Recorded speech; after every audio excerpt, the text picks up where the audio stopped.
Are the Phillies down to 2 for their next manager? Are the Phillies down to 2 for their next manager? October 26. Matt Gelb is the Phillies beat writer for The Inquirer, The Daily News, and Philly.com.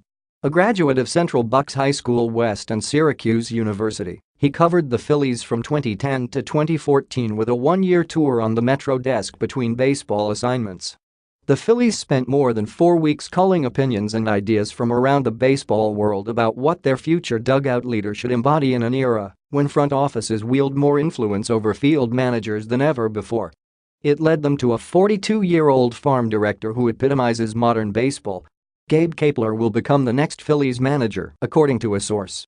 The former outfielder, known as a workout freak during his playing career who created his own healthy lifestyle website afterward, has guided the Dodgers minor league system for the last 3 seasons.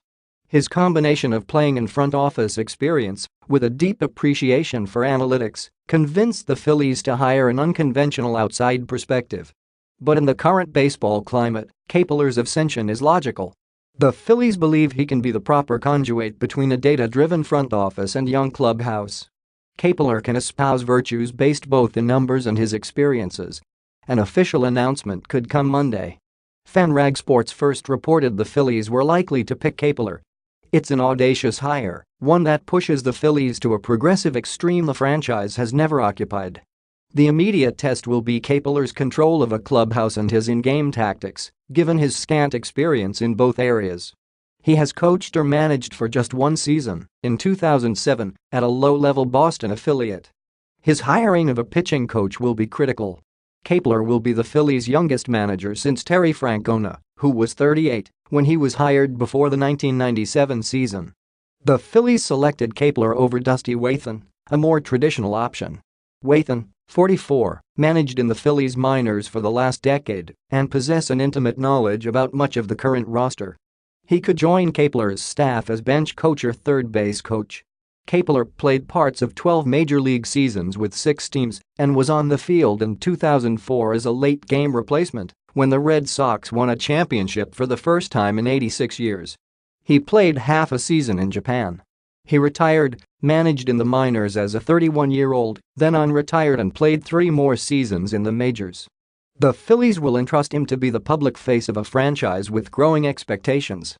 "I've had the opportunity to see the baseball field from a lot of different angles," Kapler told the New York Times in 2008. "From a highly touted prospect to a 57th-round draft pick in the lowest of the minor leagues, from a starter to a bench player, I've run the gamut." Kapler's hire concluded a lengthy process in which the Phillies trimmed a list of dozens to about 10 who earned interviews. The team considered pitching coaches, former managers, ex-players with no managerial experience, and a few unknowns. The Phillies' last 3 managers, Pete Mackanin, Ryne Sandberg, and Charlie Manuel, were all internal hires. Kapler is the first since Francona to arrive with 0 ties to the organization. He has 39,000 followers on Twitter. He has written for Baseball Prospectus, the industry's analytics hub. He worked in player development for Tampa Bay after his career ended. He became an analyst for Fox Sports. On his lifestyle website, filled with testimonials from current and retired players, he once wrote, "Writing strengthens humans. So does, in his mind, the search for new information. He will rely upon analytics to make dugout decisions. Teaching baseball players about new performance metrics is not the lesson here," Kapler wrote in 2013. Instead, the lesson is embracing education. Thinking that, because we played the game, we know the game best is a dangerous proposition. Kapler was a finalist in 2015 for the Dodgers job that went to Dave Roberts. He remained in Los Angeles' front office as the club built a pennant winner. Now, the chance to manage has carried him to Philadelphia.